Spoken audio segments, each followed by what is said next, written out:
안녕하세요. 숭실대학교의 김지영 교수입니다. 오늘 서원대학교 학생 여러분과 관계자 여러분들을 만나게 돼서 영광입니다. 무척 반갑습니다.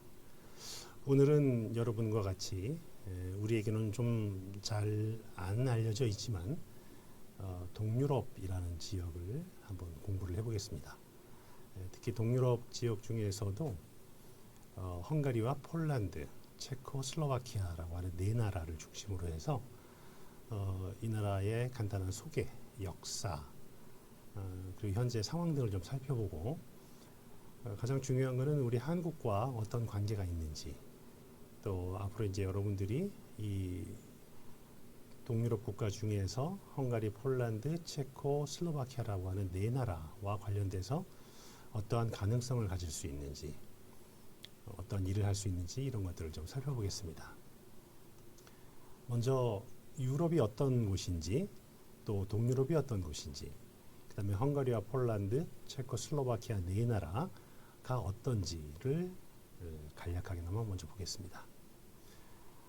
우선 화면에 유럽 지도가 한 장 있습니다. 이게 전체 이제 유럽 지도인데 에우로파, 이제 에우로파라는 것은 이제 헝가리 말입니다. 헝가리 말로 에우로파라고 하는데 유럽이라고 영어식으로 표현을 하죠. 독일 말로는 오이로파라고도 하는데 에우로파, 오이로파 이런 이름들이 이제 공통적인 이제 표준이 되겠습니다. 유럽 전체를 여러분들이 많이 이제 가보시기도 했으실 거고 지도도 많이 보여서 충분한 이해가 있으리라고 생각을 하는데 그 지도는 헝가리어로 쓰여진 지도입니다. 그래서 약간 여러분이 표기가 좀 다를 수 있는데 예를 들자면 여기 보라색으로 아주 큰 나라 있죠? 오로삭이라고 하는데 러시아를 헝가리어로 이제 오로스라고 합니다. 그 다음에 이제 요 뒤에 노르웨기아 하면 노르웨이가 될 것이고 슈베드 오르삭 하면 이제 스웨덴이 될 겁니다. 그래서 이쪽에 북유럽 국가, 브리타니아 하면 영국, 프런지 오르삭 하면 이게 프랑스가 되겠고요. 그 다음에 요 가운데 부분을 잘 보시면 렌젤 오르삭이라고 되어 있는 것이 이제 폴란드, 그 옆에가 체코, 슬로바키아, 헝가리 이렇게 네 나라가 됩니다. 그래서 전체적으로 이제 유럽이라는 곳을 놓고 보았을 때 제가 조금 전에 말씀드린 동유럽 국가라고 하는 것은 실제로 폴란드, 체코, 슬로바키아, 헝가리, 루마니아 등 이쪽 서유럽에 비해서 약간 동쪽에 있는 나라들을 지칭하는 용어였습니다. 그런데 이제 지도에서 보듯이 실제로 동유럽이라고 해서 이들이 동쪽에 있는 것은 아니죠. 전체 유럽 지도를 놓고 본다고 하면 사실 우리가 동유럽이라고 알고 있는 그 지역은 사실은 유럽의 제일 중앙 지역에 위치하고 있다 이렇게 얘기할 수 있습니다. 그래서 요즘 이 헝가리나 폴란드나 체코슬로바키아 사람들은 자기 자신들을 동유럽이라는 표현을 쓰지 않고 중앙유럽 또는 중부유럽 이런 표현을 많이 씁니다. 혹시 여러분들 나중에 이제 그 동유럽 국가들의 지금 이런 이제 여행을 가시거나 놀러 가시게 되면은 그 사람들한테 그 동유럽이라는 표현보다는 그들이 좋아하는 중부유럽 또는 중앙유럽이라는 말을 써주는 게 좋겠죠. 전체적으로 유럽이 이런 지도와 모습을 가지고 있는데 요 가운데 요 밑에 바다가 하나 있죠. 요 바다가 지중해입니다. 그래서 유럽이라고 하는 대륙과 아프리카라고 하는 대륙 가운데, 즉 지중, 땅과 땅 사이에 있는 바다라고 해서 지중해라고 부릅니다. 여기 보면 이제 아프리카라고 되어 있고 오른쪽에는 아시아라고 되어 있죠. 그 다음에 여기에는 뚜레 오르삭인데 이 뚜레이 터키를 지칭하는 말이고요. 터키의 오른쪽은 전통적으로 아시아라 불렸고요. 또 더 정확히 얘기하면 소아시아라고도 하는 지역입니다. 아프리카는 뭐 글자 그대로 아프리카죠. 대개 이제 우리가 공부를 하다 보면 아시아와 아프리카와 유럽 요 이제 세 대륙에 대해서 지리적 감각이 그렇게 정확하지가 잘 않아서 아프리카 하면은 해가 쨍쨍 내려지는 중앙아프리카를 생각하는 경향이 많은데 실제로 아프리카는 유럽과 맞닿아 있는 곳입니다. 유럽에서 제일 가까운 대륙이 사실은 아프리카 대륙입니다. 이 아프리카와 유럽을 경계짓는 조그만 여기 그 해협이 하나 있는데 지브랄터 해협이죠. 폭이 한 4km밖에 안 되는 곳인데 굉장히 가깝죠. 그래서 아프리카와 유럽은 사실 아주 오랜 시간 동안 서로 문화를 주고받으면서 같이 성장을 해온 그런 곳이라 할 수 있습니다. 유럽 사람들이 아프리카의 식민지를 많이 건설한 것도 우선적으로는 지리적으로 가깝기 때문이라는 그런 이유가 있을 겁니다. 이렇게 해서 전체적으로 유럽이라고 하는 곳, 유럽의 모습이 이렇게 생겼다는 것을 이해하시고, 그 다음에는 그럼 이제 이 유럽 중에서 우리가 알고 있는 이제 지금 제가 강의하는 동유럽이 어떤 곳인가 이거를 좀 보겠습니다. 그런데 우선 우리가 이 동유럽이 어떤 곳인가를 알기 위해서는 유럽의 역사를 조금 알아야 되는데 뭐 너무 복잡하고 어려운 얘기는 나중에 또 시간이 있으면 하기로 하고 오늘은 간단하게 좀 제가 설명을 드리겠습니다. 유럽의 역사를 통틀어서 아주 오랜 시간 동안 유럽은 여러 제국도 있었고 또는 뭐 나라를 갖지 못한 그런 연방국들도 있었고 여러 가지 형태들이 있었는데 유럽에서 가장 강력한 그 제국 중에 하나가 합스부르크 제국입니다. 합스부르크 제국. 그래서 이제 이 합스부르크 제국이라고 하는 곳이 지금의 동유럽 전체, 그다음에 오스트리아, 스페인까지도 포괄하는 아주 광대한 제국이었습니다. 그래서 대부분 이제 왕조도 굉장히 복잡한데 지금 우리가 알고 있는 또는 우리가 얘기하려고 하는 이 합스부르크 제국에서 동유럽이라고 하는 것은 실제로는 오스트리아와 헝가리와 체코, 슬로바키아 요 정도 제국. 그다음에 이제 거기에 옛날 크로아티아라고 하는 지금 유고슬라비아라고 하는 곳인데 그 지역과 또 이쪽 이탈리아의 북부 지역이 되는데 이탈리아의 카린티아라고 하는 곳이죠. 그 이탈리아의 북부 지역과 그다음에 피우메 이런 쪽대가 될 겁니다. 여기 일부. 그다음에 우크라이나 지역과 트랜실바니아 지역 일부 정도가 합스부르크 제국을 구성하던 합스부르크 제국의 이제 속국이었던 거죠. 그래서 여기 지도를 이제 보시게 되면 이 합스부르크 제국은 나중에 여러 이제 느슨한 형태의 제국으로 존재를 하다가 1867년도에 오스트리아와 헝가리가 서로 대협상을 맺어가지고 타협이라고 보통 대타협이라고 얘기를 하는데 협상을 통해서 두 나라가 하나의 나라로 합쳐지게 됩니다. 그게 오늘날 역사 속에서 얘기하는 오스트리아 헝가리 제국입니다. 이제 많은 분들이 이 오스트리아에 대해서는 잘 알고 계세요. 모차르트의 도시 그 나라이죠. 또 음악과 예술이 풍부하고 문화적으로 굉장히 수준이 높은 그런 곳입니다. 한국에는 잘 알려져 있지 않지만 소위 분리파 양식이라고 해서 뭐 클림트라든가 또는 뭐 무하라든가 이런 분들 또 그 빈의 모더니즘, 아르누보 이런 여러 가지 다양한 예술 양식들이 명멸했던 곳이죠. 지금도 유럽에서 가장 문화적이고 가장 세련되고 또 고급의 그런 그 전통과 예술을 즐길 수 있는 곳이 중에 하나가 바로 오스트리아 그리고 오스트리아 수도인 비엔나가 될 것입니다. 그래서 사실 우리가 알고 있는 동유럽 국가 헝가리, 폴란드, 체코, 슬로바키아, 루마니아, 뭐 불가리아, 뭐 알바니아 그리고 옛날 구유고슬라비아 국가들 크로아티아, 세르비아는 이 대부분의 나라들은 합스부르크 제국 또 합스부르크 제국의 가장 중요한 구성원이었던 오스트리아 그 다음에 그 오스트리아와 함께 오스트리아, 헝가리 이중제국을 구성했던 헝가리 이 나라들과 아주 밀접하게 문화적으로 또는 역사적으로 연결되어 있다고 할 수 있습니다. 그래서 이 오스트리아 헝가리 제국은 사실 중부 유럽, 이 중앙 유럽에서 게르만족이라고 하는 오스트리아족과 게르만족이죠. 마자르족이라고 하는 헝가리 사람들이 서로 힘을 합쳐서 내지는 서로 타협에 의해서 건설한 그런 국가인데 역사상에서는 서로 성격이 굉장히 다른 두 나라가 합쳐져서 하나의 국가를 만들었기 때문에 굉장히 모순적이다. 굉장히 모순적인 특성을 갖고 있다고 해서 모순의 제국이라고 부르기도 합니다. 그래서 오스트리아 헝가리 제국은 유럽 역사에서 존재했던 강대한 제국이었고 세 번째로 큰 제국이었음에도 불구하고 이 제국에 너무나 많은 민족과 나라와 또 그 사람들이 얽혀서 국가를 그 건설한 아주 다인종의 혼합형 국가이기 때문에 굉장히 여러 가지 모순점들로 가득 찬 점이 많았던, 그래서 속칭 모순의 제국이라고도 한다.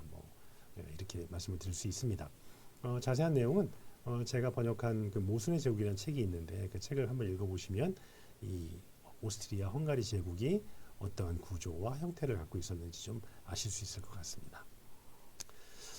이제 최근 들어 가지고 이 오스트리아 헝가리 제국이 이렇게 존재를 한 건 아니죠. 최근 들어까지 오스트리아 헝가리 제국은 1918년까지 존재를 했습니다. 1918년이라고 하면 잘 아시겠지만 제1차 세계대전이 끝난 해입니다. 그래서 1차 세계대전에서 오스트리아와 헝가리, 즉 오스트리아 헝가리 제국은 주축국의 편에 참전을 했기 때문에 패전국의 입장으로 전쟁을 마치게 됩니다. 그래서 오스트리아 헝가리 제국이라고 하는 하나의 큰 나라가, 제국이 그 오스트리아 헝가리 제국을 구성하고 있던 여러 민족들의 나라로 나누어지게 됩니다. 여러분들이 잘 아시는 윌슨의 민족 자결주의 원칙 14개 조항, 바로 그것 때문인데, 그런 윌슨의 민족 자결주의 14개 항에 의해서 사실 유럽에 있는 오스트리아 헝가리 제국의 소수 민족들은 각자 자기 언어와 자기 민족으로 구성된 국가를 형성하게 되었던 것이죠. 그래서 1차 세계대전은 이 동유럽 국가들이 성립하게 된 원인이 되었고, 동유럽 국가들을 성립하게 한 그런 모든 기반을 제공한 그런 전쟁이었다고 할 수 있습니다. 그래서 이 동유럽의 전통을, 국가들의 전통을 보자면 대단히 합스부르크, 오스트리아, 헝가리 이런 나라들과 깊이 연관을 맺고 있고, 좋은 감정이든 나쁜 감정이든 서로가 서로에게 많은 영향을 주고받았기 때문에 사실 오늘날의 동유럽 국가 또는 중부유럽 국가들을 이해하는 데 있어서 이런 오스트리아와의 관계, 또 오스트리아 헝가리 제국과의 관계, 더 크게는 합스부르크 제국과의 관계를 이해할 필요가 있겠습니다.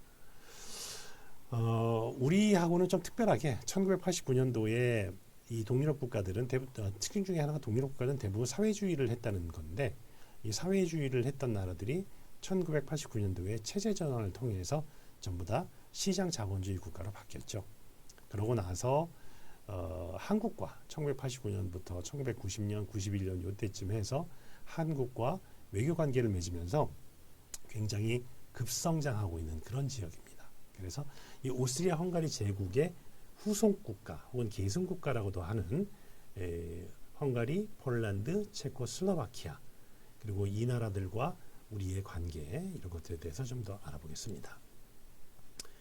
아까 지도에서 우리가 봤듯이 오스트리아 헝가리 제국은 굉장히 큰 나라이고 동시에 여러 민족들을 포함하고 있는 나라라고 그랬는데, 이 오스트리아 헝가리 제국이 분리가 되면서 사실 거기에 있던 여러 소수민족 국가들이 독립적으로 국가 건설을 하게 되었고, 폴란드는 오래전부터 자기 나라를 가지고 있었기 때문에 폴란드를 제외하고 여기 요 왼쪽에 있는 요 나라가 체코, 가운데 있는 요 나라가 슬로바키아, 그 밑에 있는 나라가 헝가리가 되겠는데, 이 체코슬로바키아는 원래 체코와 슬로바키아로 나뉘어진 다른 나라였다가 하나의 나라로 합쳐져서 체코슬로바키아가 되었습니다. 이후에 2차 세계대전 이후에 다시 갈라져서 이제 체코와 슬로바키아라는 나라로 분리가 되었는데, 그 내용을 좀 자세히 보도록 하겠습니다.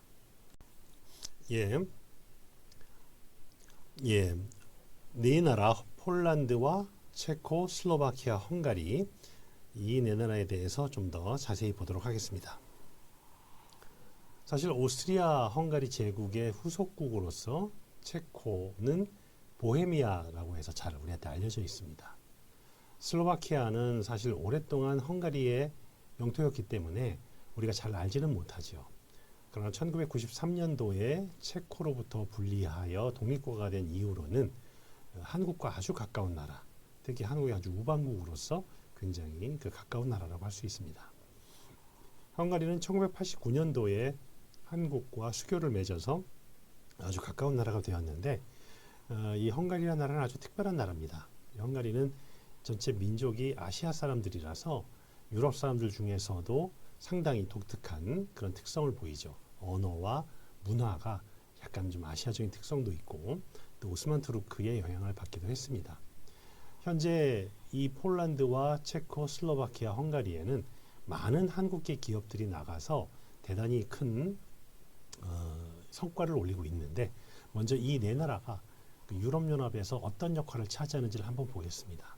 이 네 나라를 통틀어서 비쉐그라드 4개 국가 혹은 비쉐그라드 4라고 얘기를 하는데 그 이유는 비쉐그라드라고 하는 그 지역에서 이 네 나라 사람들이 모여가지고 회의도 하고 서로 뭐 협의도 하고 오랫동안 서로 이렇게 의견을 나누었던 그 장소가 비쉐그라드라는 곳입니다. 그 전통 때문에 그런데 이 비쉐그라드 4개 국가, 즉 헝가리, 폴란드, 체코슬로바키아는 2004년도에 유럽연합에 가입한 이후에 유럽의 중앙이라고 하는 지정학적인 이점, 또 아주 양질의 그런 교육을 잘 받은 저렴한 이공계 인력의 공급, 그리고 이들이 원래 가지고 있던 오랜 전통의 제조업 기술력 등을 바탕으로 해서 경제 성장 또는 사회 발전을 견인하고 있는, 특히 유럽의 성장과 발전을 견인하고 있는 이제 그런 나라들이라고 할 수 있습니다.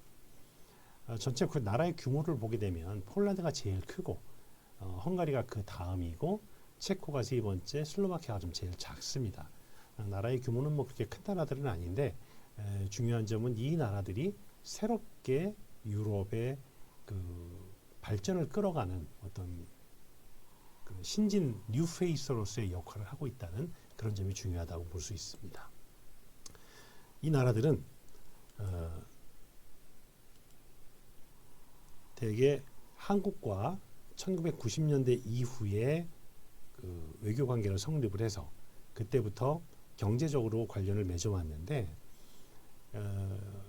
초창기에 이제 그 처음 외교 관계를 맺었을 때는 그렇게 뭐 아주 급격한 경제 성장이나 경제 발전이 없었는데 2000년대쯤 들어서 한국과 아주 교역량이 급격히 증가를 하게 됐습니다. 그로부터 약 한 20년 정도가 지났는데 체코슬로바키아와 교역은 좀 줄었지만은 폴란드, 헝가리 이런 나라들과의 교역은 전년에 비교를 해서 계속 증가하고 있고 요즘은 뭐 한국의 원전이랄지 주로 중화학공업도 발전을 해나가서 굉장히 그 많은 한국 사람들이 진출을 하고 있는 이제 그런 상황입니다. 작년에는 그 코로나 팬데믹 2020년에는 전 세계적인 코로나 팬데믹으로 해서 이 동유럽 4개 국가들, 중부유럽 4개 국가들이 전부 다 마이너스 성장을 했습니다. 특히 이 비시그라드 4국 중 이 네 나라도 상당히 그 마이너스 성장을 했는데 폴란드를 제외한 헝가리, 체코, 슬로바키아 이 3개국의 2020년도 한국과의 교역량은 전체적으로 감소하였지만 비교적 선방한 셈이고 오히려 폴란드와의 교역은 2019년을 수준을 유지를 했고 그 우리가 폴란드에다 수출한 건 한 2.5% 정도가 증가를 했습니다. 그러니까 어떻게 보면 이제 폴란드하고는 더 적극적인 경제 교류 활동이 이루어졌다고 할 수 있겠습니다. 2020년을 기준으로 해서 우리나라와 이 비세그라드 4, 즉 헝가리, 폴란드, 체코, 슬로바키아의 전체 무역액은 약 168억 달러 정도가 되는데 이 정도 금액은 EU와 전체 교역의 16.4%의 비중을 차지하고 있고 이 나라들의 특히 한국이 중요한 점은 우리나라의 그 기업들이 EU에 투자를 하거나 내지는 수출을 할 때 그 수출의 수출품들 만드는 여러 가지 물건들의 생산 공장이 이 비쉐그라드 4 국가들에 많이 있기 때문에 뭐 폴란드에는 자동차라든가 헝가리에는 삼성전자, 뭐 체코나 슬로바키아에는 현대자동차들이 나가 있기 때문에 유럽의 전초기지 역할을 하고 있다 이렇게 말씀드릴 수 있겠고요.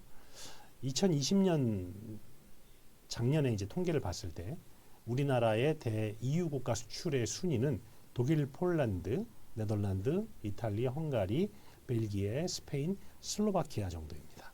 그러니까 이 비쉐그라드 4개국, 헝가리, 폴란드, 체코, 슬로바키아라고 하는 이 네 나라가 한국에게 대단히 중요한 나라가 되는 거죠.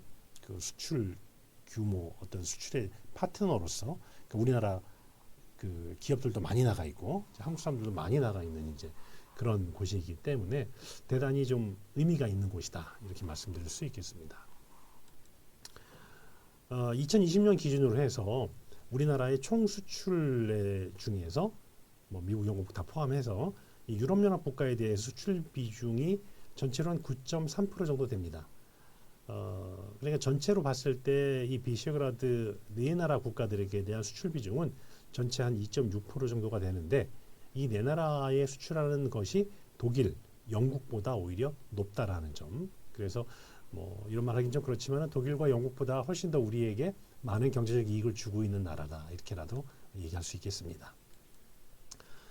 2020년 그 이제 전체적으로 유럽연합에 우리 전체 수출이 한 10% 정도, 9% 정도라고 했는데 그 중에서 비세그라드 4 국가들에게 대한 수출 비중이 얼마나 되는지 한번 살펴봤더니 대개 이제 28.4% 정도.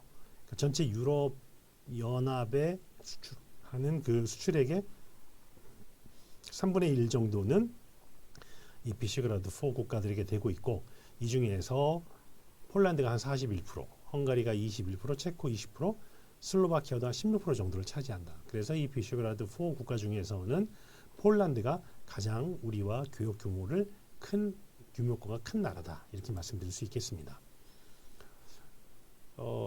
무역을 하다 보면 이제 수지가 아주 중요하죠. 우리가 여기서 손해를 보느냐, 이익을 보느냐 이거를 봐야 되는데 2020년도 우리나라의 그 비세그라드 4 국가들에 대한 무역 수지 흑자는 약 100억 달러 정도 됩니다. 101억 달러.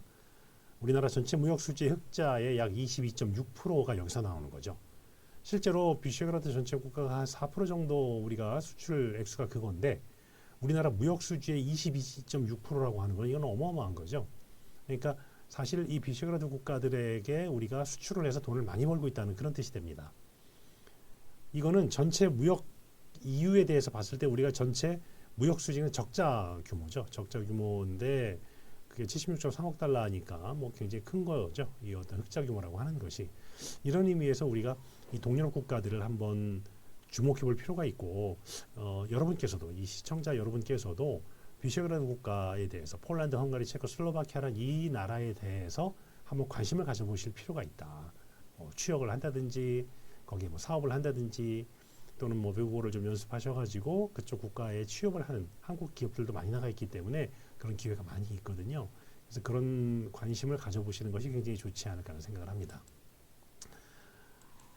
우리나라의 이제 비세그라드 국가에 대한 주요 수출 품목들을 보면 자동차 부품, 자동차, 반도체, 건전지 및 축전지, 평판 디스플레이, 센서, 합성 수지 또는 원동기 펌프, 뭐 기타 기계, 플라스틱 제품 등인데 사실 이러한 수출 품목들은 대부분 대기업들이 나가서 하고 있습니다. 그러나 이 대기업들이 나가서 제품을 수출하고 만들어서 판매를 하려면 당연히 그 대기업과 함께 나가는 중소기업들도 따라가게 돼 있죠. 그래서 협력업체들이 따라가게 되기 때문에 사실 대기업 하나가 나갔을 때 그 부수되는 협력업체들까지 따지자고 하면은 그쪽에 나가는 우리의 인력들이 대단히 많은 거죠. 그리고 그쪽에서도 그런 비세그라드 4 국가들에서도 이러한 대규모 진출이 자국의 경제 발전에도 큰 도움이 됩니다. 물론 우리 입장에서 보게 되면 한국 사람들 같은 경우에는 거기에 나가는 이제 기업체들의 한국인 직원이 되는 거니까 코리안 스태프가 되는 거니까 어떻게 보면 뭐 월급이나 처우나 기타 여러 가지 면에서 그런 비세그라드 그 4 국가 사람들보다 좋은 환경이나 좋은 조건에서 일을 할 수 있는 그런 기회가 되는 거죠.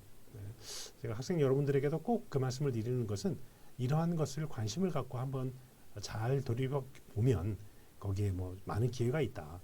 꼭 그 회사나 직장을 이렇게 이렇게 그 취업을 하는 것과 더불어서 개인 사업을 하는 것도 굉장히 좋습니다. 예를 들어서 뭐 부다페스트, 헝가리만 하더라도 한국 사람이 한 뭐 3,000명 이상 살고 있다고 하는데 뭐 한국 식당이라든지 또는 한국과 관련된 어떤 기업체 또는 무슨 관련된 어떤 비즈니스에 종사하시는 분들이 상당히 있는데 지금도 계속해서 한국 사람들도 늘어나고 있고 한국과의 비즈니스 기회가 늘어나고 있는 것을 볼 수 있습니다.